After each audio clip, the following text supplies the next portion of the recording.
Magandang araw mga kaibigan. Ito po, pag-usapan natin ang celebration ng Malacanang. Ang Pangulo po at ang First Lady Liza nagbunyi,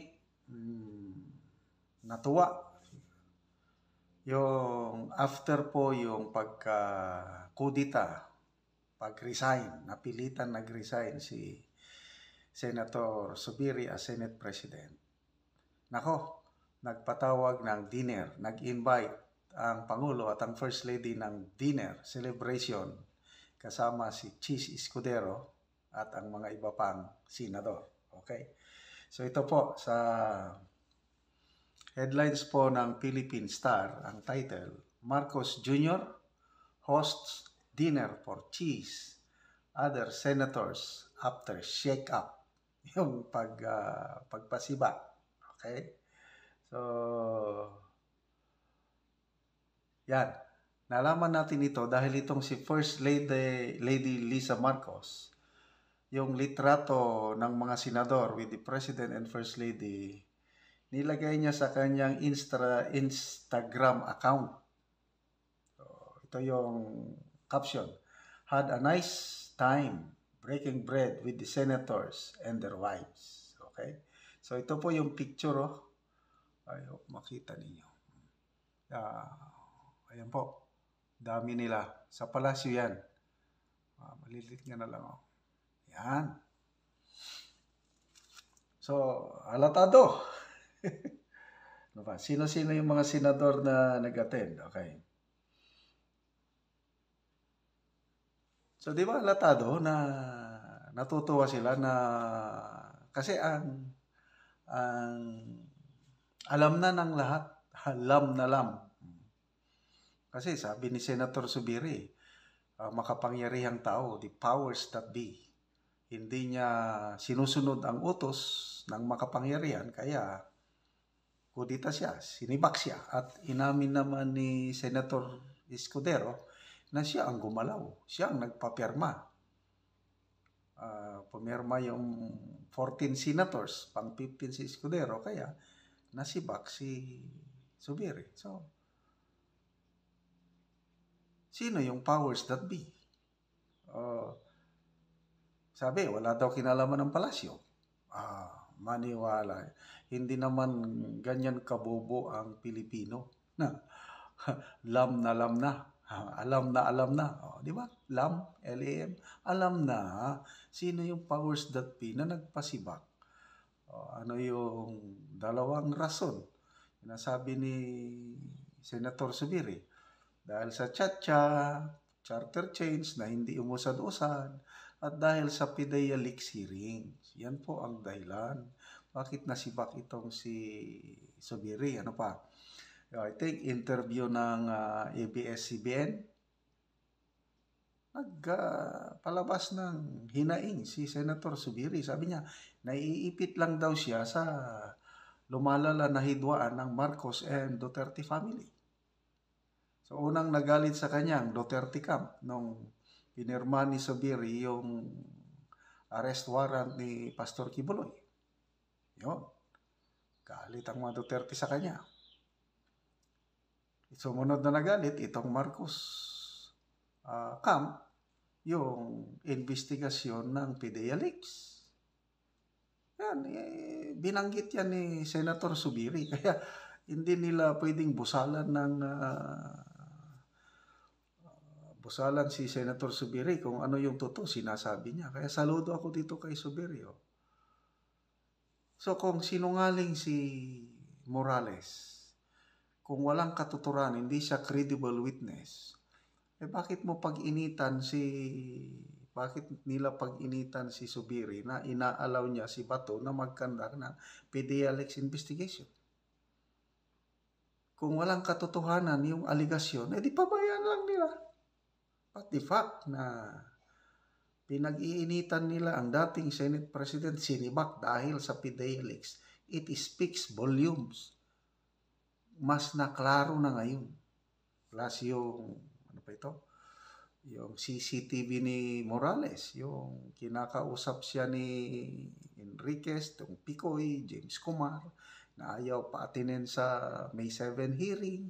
Lahat yun, it adds up.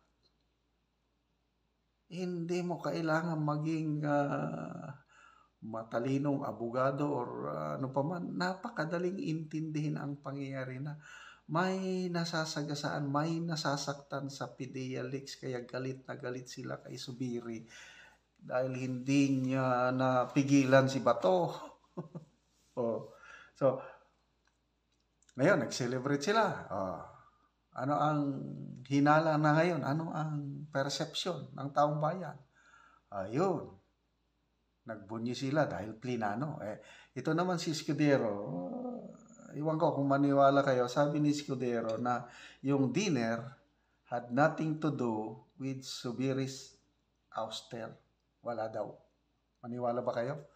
Wala rin. Minsan, bulero rin itong si... hindi ako maniwala. Ito kay Escudero na it has nothing to do. Talagang celebration ito dahil nawala na sa yung tinik sa lalamunan o sakit sa ulo ng Palasyo ting Zubiri na hindi marunong sumunod sa utos. Kasi gusto nilang iganon. Kung ano mo pa na hindi ako tota ninyo, parang ganon si Zubiri. Di lahat ng gusto niya masusunod. Ang kay Zubiri is independence of the Senate. Kasi kung susunod ang Senado sa kagustuhan ng Malacanang, ano pa? Ano pang klaseng demokrasya tayo? Wala na.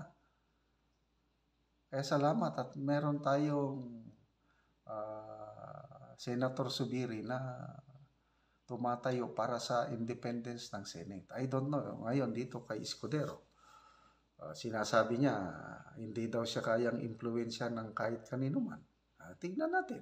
Lalo na sa Chacha. Yung charter change. Dati, vocal na vocal siya. Against siya dyan. I don't know ngayon dahil Senate President na siya. So ako, nung una, naniniwala ako sa kanya na vocal siya, anti-Chacha. But this time, 50-50 na ako niyan. Baka nagbago na ang ihip ng hangin. But, ito, para nilang pinukpok ang kanilang ulo, sari ng martilyo ang kanilang ulo, itong ginawa nilang pagpatalsik kay Zubiri. Kasi, kung nagalit sila kay Zubiri dahil sa hindi umuusad ang Chacha, ngayon na napatalsik si Zubiri, lalong patay ang Chacha. Yon po ang binanggit ni Senator Zubiri sa kanyang may interview. Chacha is dead. Kahit babaliktad pa si Escudero. Sabihin na natin, magiging pro-Chacha si Escudero. Nandyan pa rin Senator Amy at Villar. Hindi magbabago yan. Kahit sumama sila sa nagkudita, pumirma sila sa manifesto supporting Escudero, I believe Amy and Cynthia Villar, hindi yan magbabago ang posisyon. And then, yung minority, si Senator Pimentel and Hontiveros, hindi magbabago. 4 na yan. Kailangan lang ng 7 senador.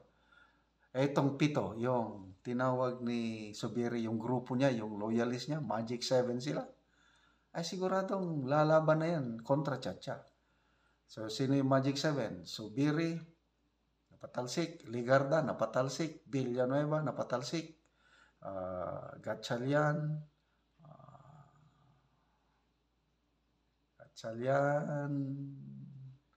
Angara,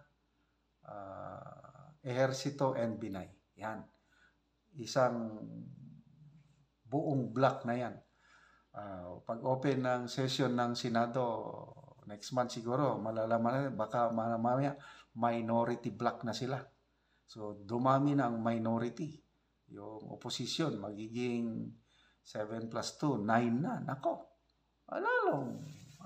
lalong tumindi ang division sa House, Senate. Dati, super majority ang Senate. 2 lang ang opposition. 22 ang ano, ngayon hindi na, 15 na lang. Tapos yung 15 na yun, hindi mo pa maasahan lahat ang suporta sa Marcos administration. Bakit? Nandyan yung mga PDP laban members. Nandyan si Tolentino, PDP yan. Bongo. Ano to? Bato. At saka si Padilla. Bongo, Bato, Tolentino, Padilla. Apat yan. Hindi yan solid Marcos. Ang loyalty niya na kay Duterte. Kaya dapat bang mag-celebrate ang Malacanang sa ouster ni Duterte? I don't know. Mag-celebrate para sa lalo nilang they are parang hinuhukay nilang kanilang political grade sa ginawa nilang pagsibak kay Senate President, dating Senate President Zubiri. So, good luck kung ano ang mangyayari sa susunod na mga buwan. Mag-celebrate na lang kayo ng gusto habang may panahon pa kayo.